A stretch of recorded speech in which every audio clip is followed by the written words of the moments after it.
have a lot of pushing. Of course, your Q has about 100 base at level 1. You can just spam spells from range. Maybe just trying to wave clear and relieve some pressure from the Sejuani. Yeah, Galio actually does have a lot of control over where the wave in his lane. You can really make a lot of decisions. I mean, the problems with Galio are evident. You can get knocked out of that ultimate pretty easily, and he is very ult-dependent in the late game. Still a bit of a lane bully, especially against a melee champion like Rumble.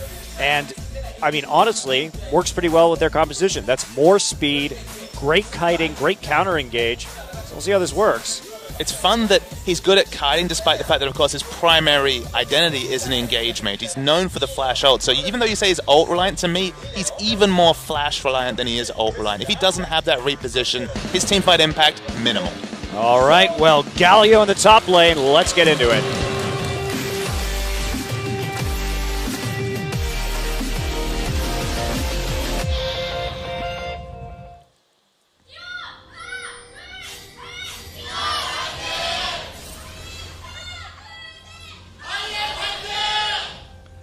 IM fans as loud and loyal as ever. Korean fans in full voice, despite it being very early. It's just past midday here in Korea in the Yongsan Esports Stadium. Galio top. The one thing you can say, Galio kind of shared an identity with Rammus. Rammus was the armor-stacking anti-AD champion. Galio always had that identity of dealing with mages. Rumble, Azir, and of course Corki doing primarily magic damage. Hell, Wolf is going to be doing plenty of magic damage himself. The Bulwark, you know, his W is going to be giving a lot of free stats, and in general, itemizing against this particular team is going to give him damage, which probably won't necessarily be relevant for burst, but it's certainly going to be relevant for wave clear this game. Yeah, very interesting pick, and normally I wouldn't really like this Galio, and like you said, he is flash reliant for engage, but he doesn't have to engage this game. They have a Sejuani if they need to, but for the most part, they're just going to be wanting to kite anyway. So SK Telecom is going to have to play this very cautiously lest they enter the range of that Idol of Durand, his ultimate, and get caught out. So really fascinating composition from IM. I really like it. I think it will work, especially with this very AP-heavy composition that SK Telecom is running. And maybe it's just evolving as a good lane matchup against Rumble, with since so much Rumble priority been basically a first or second rotation pick the last 3 weeks or so, despite seeing no direct changes. In lane, you can expect it to be very even, but with Bang being on your screen in the top lane, the lane swap has been initiated by SKT. Now look where Wolf is already. They have a ward at the red buff right now. Wolf should have some suspicion about where the Sejuani is. It won't be a buff start. Wolf trying to keep some eyes on right here. He's going to see Apple go back and start double jungling, and oh, they don't know Wolf's there. Now they see him. Tucson already super low in the jungle. Suddenly, taking a red buff looms as a risk. Good reaction. Look how fast Ignar is getting to that red buff to help him out. And, this is one of those things that we've seen. This is an evolution on the lane swap, that Ignar would be on that side of the map so early because a lot of the junglers are being punished for starting at the camp early on without going for the buff first. In that case, Wolf was ready to punish the buff first start as well. So some interesting mind games, but Ignar shows up, and that's going to prevent any kind of real play awkwardly on the lane. In a 1v2 situation himself right now as the support, given that Apple continued the jungle follow. But there's really no danger, right? No, the thing is that you know where the Rumble is now. You don't really care where the jungler is, but you have an idea that he probably also started weak side in this scenario. And the Annie was in the top lane, so it's very safe for Marin to go into lane, and there's no risk to taking some of this experience, which may have gone unused otherwise, actually, during the jungle follow. So I really like what we're seeing from Incredible Miracle. And they're trying something different. That's probably the most exciting thing, is they're not sticking with the tried and true. It is still double AD, which they've had some success on, but throwing in the Galio that works well in an engaged sense with its dive buddy Sejuani, and in the kite, like you mentioned. So they gave Galio the blue buff, actually, on that double jungle. So now Galio just going to be able to pretty much push out this lane at his leisure. Getting a lot of mana to start farming underneath the turret. Sejuani just, I'll assume this was an intentional blue buff. Surrender. I was watching it. It was hard to tell. Yeah. I guess he wouldn't have opted into an auto attack if he didn't want to try and take it. So, look, he has high mana cost, so this will allow him to disregard those for the early phase before he picks up the Chalice, which is going to do so many different things for him in this game. Well, and he's even levels with Bang right now, and Galio is just going to have that better poke. I mean, he is very strong in that regard for sure. His trading definitely going to be nice. Bang doing a good job of dodging some of those abilities. Bang himself watching Wolf in the bottom lane, camping a bush, keeping his options open. There's a lot of kill pressure on a Rumble lane in a 1v1 or what was looming as a 2v1. Ignat hasn't been spotted, and we might see a 2v2 trade. Here we go. Looks like the overheat. W for the double stun. Bard still going in. He's got his Flame Spitter on. Exhaust is utilized. Tusyn's here. Teleport coming through for Apple, and that is going to be a smite. Tusyn forces the flash. Marin goes down for that first blood. They're not going to be able to pursue on Wolf. Really nice teleport coming through from Apple. Good mechanics. IM is kind of different from some of those bottom teams like Spencer who struggle with the teleport plays. The communication was clear. Everyone committed at the same time, and they pick up first blood. Yeah, IM, very intriguing start to this game. Not really too much loss there for Rumble because he's going to be able to catch that wave with his teleport. And in the meantime, Porky is denying a substantial amount of creeps in the top lane. Apple didn't get the kill either. That went over the Roar. Can't even pick up a Chalice that would really... That would be very helpful. Exactly. That would basically do the same thing as the blue buff, give him that infinite laning presence, but we'll have to struggle for at least a couple more minutes before that item can be completed. He lost out on about 2 waves of CS as well. He's level 4. In terms of experience, yes, he's more than half a level behind Marin. We're not sure whether it was worth it. They committed so many members for a single kill. No opportunity to pick up the dragon. I guess on balance, you have to say no. About a 200 gold advantage off of that first blood. So very interesting. It's probably going to end up mostly being a wash right here. So SK Telecom not too far behind. As a result, they did use a couple summoners from Wolf, though, to try and enable that gank. And looked promising at first, but Tusyn was there. They had a good read on the play. And Apple was prepped with that TP. Apple now going for a deep ward, and he is seen by Bengi. Bengi being a little cute there in the jungle. We'll see if he's actually going to come out here and make a play. He may just come through the tri-brush and wrap around once he's in lane. Interesting tactic from Bengi, just keeping eyes on the opponent. He knows he hasn't been spotted. There's actually a pink ward in the brush behind. This is some Predator level stuff coming through from Bengi. Bengi's a very smart jungler. Cerebral is the word I'd use. So he comes into Apple. Do they have enough damage to take down this Galio? The answer to that question is usually no. I mean, it is the bulwark, so it does make it quite hard to go ahead and take that out. But Bengi getting a little damage done right there, and Apple out of pots right now. Doesn't have teleport to potentially go back and pick up the Chalice. So kind of stuck in lane. One thing I wanted to mention, Monty. So the first blood went on to Sivir. Picked up a very early BF sword. It would have been pickaxe and some pots against the Sheen. The BF sword in what is already a pretty good laning matchup for Sivir gives her a lot of lane control options. So if she's the big benefactor, the bot lane should be the source of happiness if you're IM. Well, they switched back, however. So notice what SKT did is that when Corki starts to get the natural advantage in the lane matchup is when he hits level 6 and can really start spamming those rockets against the Sivir. And at the same time, Marin died, but Marin had that experience advantage. They send him up there. Marin hits 6 first. They get a gank off, which is now going to force Apple back and put him in a pretty bad situation. May lose another wave into the tower. Marin just going to go ahead and push that right back in. So SK Telecom, I think, doing a good job of managing who was in which lane, given what had already happened in the game.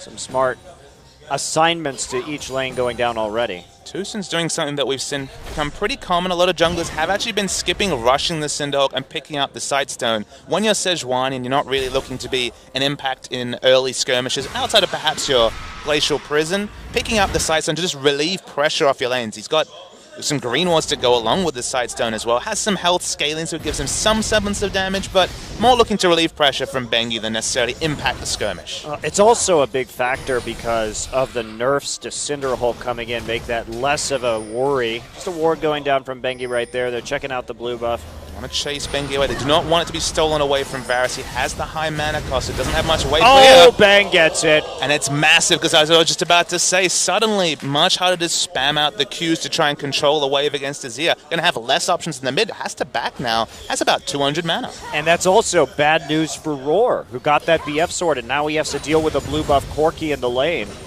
Tucson didn't have his smite up at the time to actually go after it and secure that buff if necessary. It's a pretty nice steal there for SKT early on. You thought that Mara might be sad about the blue buff Galio. Blue buff Corki, just as annoying. Oh, wow. Frozen actually getting soloed by EasyHoon right there. No mana left. There's a Sand Soldier going in. How far do they want to pursue this? Jana's in from the side. There's the Glacial Prison thrown down to stop Bengi in his tracks. And that's going to be it. But EasyHoon making Frozen take the long way around right there, just using that ultimate to shove him right back in. Got his flash as well. And shades of EasyHoon against Kuro in the finals of Champions last season. The solo kills were the big factor against the Coup Tigers. Didn't quite pull it off there, but a lot blown from Frozen. Ignar taking a little bit of burst there from Wolf as well. Rocket's getting spell shielded, but Bang has unlimited rockets right now, as he can just keep spamming him out and wear down Roar over time, who is running out of mana. Bang able to clear that wave so convincingly. This makes it very hard for Roar to actually recall. There's a lot of good siege on SKT, Monty, but you were talking about unlimited, and one thing that IM has in unlimited capacity is wave clear. Galio, Sivir, even Varus, the three of them have so much long-range wave clear that if SKT try to play the objective game, they're going to have to really choose their opportunities, because they're going to be limited windows given just how much wave clear we're talking about. Well, same thing can be said for SKT. Even though both teams have good siege, the ability to turtle is pretty excellent for both sides. So really most of this game going to be coming down to how well these teams fight around Dragon and Baron, as opposed to straight up 5-man sieging a series of turrets.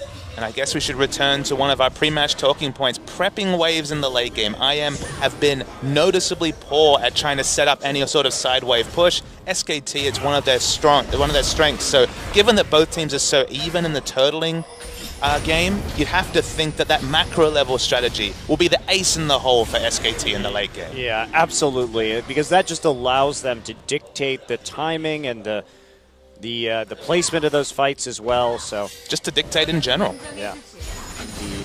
All right. Well, back to this quiet early game. Teleports back up. Dragon not yet actually grabbed in this game, so no real contest around that objective so far. Apple back once again in the top side, going for that Grail. Gotta say, when it comes to top laners teleporting into Impact a Dragon fight, usually you never go past a Rumble, but Galio has to be respected on a very similar level. You can see why IM prioritized the early round Janna, just to stop that being one of the more regular ways of disengaging the Galio ultimate.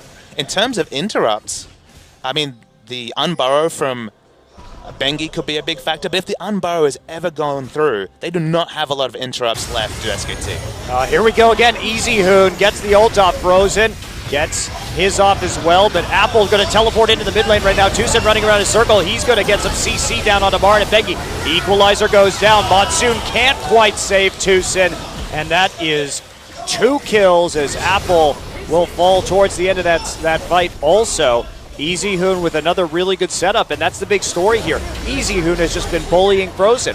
Frozen still trying to stack that tier. He's not in a power spike yet, and he has had his turret massively chipped this game. And EasyHoon lanes Azir like no other. He shows aggression in a champion that's mostly been known for wave clear. SKT going to parlay this into the first Dragon in full vision of IM. But what are they to do? Wow. Well, doing that with Frozen's flash down, there's not a lot of counterplay. If you want to walk up, Azir has that opportunity just to get behind you and shove you back into the rest of the team. Second time's the charm for EasyHoon right there.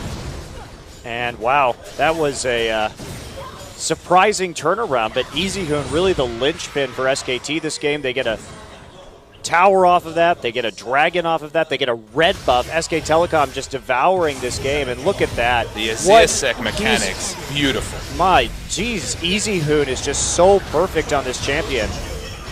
Watching the extended trading coming through. The unburrow was kept up right till Galio was about to proc his ultimate, so instantly interrupted. They fight around the other threats, pick up 2 kills, pick up an objective, and suddenly, out of nowhere, 1600 is the gold lead for SKT. Yeah, pretty significant. Marin going to have to back off this turret right now.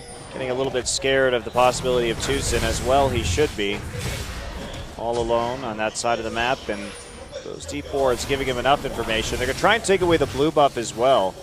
Man, Easy Hoon's Azir mechanic. I don't think I have seen a better Azir player, honestly. Just the fluidity that he can execute some of these combos, the way he can bend with the Sand Soldiers, going over walls is just spectacular. And I think it's apt that we told the Azir engage they showed put off the Azir set, because much like Insect kind of monopolized all the early popularity of the strength of Lee Sin, understanding that Azir can be this aggressive and as Frozen actually takes the Tibbers but will live because his cleanse is up. But it's an identity of Azir that we don't see very often outside of Easy Hoon. Yeah, and now still some scrapping going in the jungle. Two Sins coming around for another stun from Annie. Bang, looking to follow up here. There's some Sand Soldiers. They have to pop the Chain of Corruption just to stop SKT's advance. Apple looks for a flank, but he's going to get shot by the Azir turret. And off screen, I believe there was a duel between Bang and Raw. Bang taking down the Sivir as well. Things going from bad to worse for IM. Oh, wow. SK Telecom, though, just taking advantage of every little thing right here. That one fight in the mid lane with the 2 kills was turned into just so many objectives. And SK Telecom just continuing to play this incredibly dominant controlling style where if you make a mistake, they just eat half the map right up, right then. And look, they seem to be unique in their ability to play the early game. So why don't we try and dissect how what their actual win conditions were, what they were actually looking to do. Because remember, the first 10 minutes, not much was happening. The teleport play came through from IM to pick them up first blood. But to me, the most notable thing about SKT's early game is that their first plan, their big plan seemed to be monopolize the enemy blue buff, ensure that Varus never got it and could never get his tier charging or control the mid lane wave against Azir. And there we go, Roar just trying to take the blue buff. Speaking of that blue buff right now, and the burst from the Sheen, that's enough to finish off Roar. Trinity Force actually was completed for that duel, and that's why you saw basically 600 health evaporate between the Phosphorus Bomb and the Auto. Wow, so this game just absolutely controlled by SKT, but I think you're right. When they're going for that early, Frozen, all he had was a tier and a pickaxe. He's not in any kind of shape right now to actually fight in that mid lane, and you know, he already had his flash burned, and this is SKT once again looking at what summoners are on cooldown, looking at what plays can be made on the map, and then striking at that moment of weakness. And not only that, but having players that can be so dominant on certain champions like Easy Hoon is. You take away the blue buff from Varus, what options does he really have against the Azir? He can't walk up to Auto because the threat of the Azir sec is palpable. Already seen it twice this game. Can't even spam out the wave clear as he'd want to and control the wave because blue buff has been taken away twice. First by Galio and then twice by SKT. Hasn't seen a blue buff this game. And his options in mid, it just plays into Easy Hoon, just dominating Frozen. Yeah, and you just can't, you have to play back in that situation. I think if you're IM, and you've got this Varus, you just need to stay under the turret right then, try and get your turret to take as little damage as possible and make more plays with your support and jungler as opposed to putting yourself in danger of getting knocked back with that Emperor's Divide just to farm. I think you just have this kind of split identity though, Monte Cristo. Remember, you have a Sejuani jungle. You don't have the strong skirmisher early like the Rek'Sai. Oh, Flash from Wolf. That was clean. Spoke for itself. Apple finding himself all alone in that jungle with a Bengi and a Marin on him, and there's the equalizer going down. Level 11 already hit. Apple just burned to a crisp going through that bottleneck. Tried to flash over the fattest part of the wall and was not able to. Bit yucky there as they're going to keep pushing in mid. There's not really much they can do right now. Easy Hoon just going to blow through that tower with both solo laners dead. Has a lot of options to use his Sand Soldiers right on the turret itself. And now SK Telecom coming out to a 7K gold lead. And what's amazing about this? Only 5 kills. Their finger has been on the pulse from the early game. Just contesting that blue buff then and winning that engage in mid. And ever since they won what was a fairly even engage, interrupting the Galio ultimate and just picking up those 2 kills, they've taken 2 turrets in the mid lane. They've monopolized the enemy blue buff. They have wards all over the blue side jungle. Raw's caught out, but Bengi doesn't really have any friends to do damage, so has to back away. Well, Bengi scared the R out of him, so that's good, at the very least. Sivir does shout when she's scared, doesn't she? Also when she's happy. How do you know Sivir's happy? I don't know. She seems bloodthirsty. She's a warrior princess, isn't she? She's basically Xena. That's true. She is basically Xena, so we can trust that she takes joy in the killing of her enemies, I suppose. burst is there, but not quite onto Wolf. Again, just indicative. The CS, we didn't even talk about it in mid, but we might actually see an engage. Bengi is onto Toos, and they're free hitting Toos, and not really an engage. It's just 4 people wailing on the Piggy Lady. Oh, man. It's about 50 CS advantage for Azir in mid, and that's just been the consistent pressure and the denial of the blue. Yeah, we're not even counting that turret gold that Ezian was able to pick up. Roar just getting soloed by Marin. Flash used on the side. Holy cow. Marin with the bold plays while his team is doing that dragon.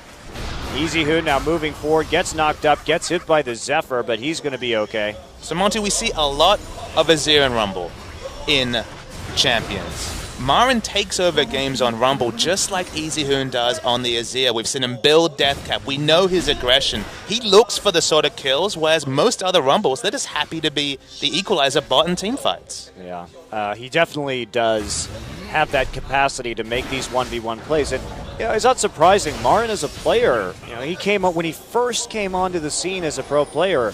Everyone just banned his Rumble. He was known as the Rumble God. Him and Chunju, Acorn, were known as the Rumble Gods in solo queue. And Marin, in previous years, I will say that while his Rumble was threatening, it wasn't up to the level where it's at now, where he really, really knows those limits as to how far he can go in terms of his 1v1 plays like we saw right there. And excitement in Korea for Marin's debut was similar to that, reminiscent of that of Faker's debut. People were saying, this is the carry top, this is the one who's going to make roam plays, and this was in a meta when roam plays were much less common from the top lane. It took him a long time to settle in. He wasn't the Marin we see today, 2 years ago or 18 months ago when he debuted. But I just love the fact that he'll play those meta champions, but he'll throw in damage. He'll have the mindset of a killer. And while that might sound like something that should get you to call the police, in League of Legends, that's unique for a top laner. The mindset of a killer is what we look for in a pro gamer. It's true. Well, the Void Staff as well, just because this matchup versus... Bengi actually getting caught out. Chain of Corruption. There's a nice equalizer, but it's not going to be enough to actually take someone out right there. Bengi invading a little bit too deep. Not sure how you get caught like that with Rek'Sai. Well, you see what happens is you have your AD carry pushing bot, Rumble was pushing top, and you solo invade the jungle. Something had to give. And you're playing Rek'Sai with Tremor Sense, so you can see there are 5 people in that topside jungle, and you still walk into the red buff. You lock your screen on the red buff that you're going to steal away. No need to care about these other people. That's right. Why use a passive? You don't even need it right now. Absolutely. You're 10k ahead. Apple going to try and solo right now. There's the idol going down. Marin, they know he doesn't have equalizer. Tucson coming in. They want to get this kill. There's the Glacial Prison. Marin trying to get out of there. Flame spitting uselessly, and will he actually get out? No mana really on this Galio. He overheats, the shield is there, and the turnaround, Apple gets stuck and actually reversed by Bengi Wolf with the big flash timbers, and now Monsoon not going to be enough to take out EasyHoon. EasyHoon knocked up, so they will escape maybe. Frozen trying to zone. You can see Corki and Siva dueling on the map, also on the mini-map, but LZM just going to be chased out. They want to keep banging in this position where he's way ahead of Raw and pushing in. SKT. Marin actually lived on just a sliver of health. As the scrap shield came up, he was on maybe 100 health after the last Q came through from the Galio, but in the end it doesn't matter as Bang. Raw just can't do much there. There's really nothing now. Should be a very uncontested Baron here for SK Telecom. Tucson, maybe he'll look to come in, but Bengi going to run some interference. Who needs that? Smite in the pit anyway. Chases him off, gets the smite down. That's it. Clean Baron for SK Telecom. And, man, I mean... this game escalated pretty quickly. It's just amazing to me. We look at SKT these past couple weeks compared to the Yi CJ game, too. I mean, that game in particular escalated so fast. And that was off of just CJ getting delayed at a blue buff. And SK Telecom managed to snowball that into ganking mid multiple times, diving them under the tower. SKT's sense of how to control the map and punish opponents right now is breathtaking. It's that understanding of what do we do well, what does this enemy team need to do to buy time or to get into their power spikes, and how do we counter that? It was contesting the blue that opened up every single advantage that SKT had been put out, to the extent where I don't know if Frozen still picked up a blue this game. Yeah, and like I said, we saw the same thing last week against CJ, a team that was undefeated before their encounter with T1. And now with this Baron, Bengi just going to slowly push in the wave. But man, SKT is just playing with an unreal level of control these days. It's been these games against lower opponents that actually slipped up. They've lost a game to Samsung, they lost a game to Anarchy, both teams that are below IM in the rankings. We thought, okay, with Easy Hoon out, there's always the potential that the finger's off the pulse, but that has not been the case whatsoever. Well, this is SKT's last game of the first, well, it's not the last game of the first round robin, it will be next week, but I mean, they are primed now to go 9-0 on the season, really, or on the half, I should say, the first round robin. Marin just going to slowly push in that top side. No one who could really, actually Tusa going to try to engage. Glacial Prison will airball.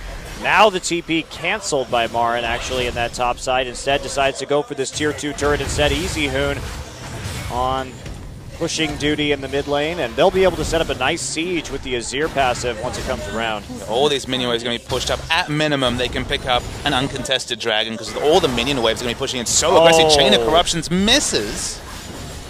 A lot of failed engages here for SKT, and LZIM's in that unfortunate position of needing to engage with the composition that they were really hoping to be engaged in onto and just kite it out. But when these towers are going down, they have to do something. And you know, honestly, I do like IM's composition, but SK Telecom is clearly a vastly superior team. Let's take a step back. They have broken the base twice over against triple wave clear champions. Marin's getting a bit cute, looking for an engage. Their Apple already on the front side, just blown up by Bang. Marin takes a bit of a tour under the turrets, and he'll pay for that with his life. Easy Hoon and the rest still focusing down that inhibitor. They get it in the end, creating some zones with the Sand Soldiers, and they'll just back off after losing Marin. And IM can't even start to clear the minions that are crashing onto that inhibitor. There's a re-engage. Bang takes out Tucson. Actually, Easy Hoon picks up the kill credit. The minions might actually take down this inhibitor in the top side as well.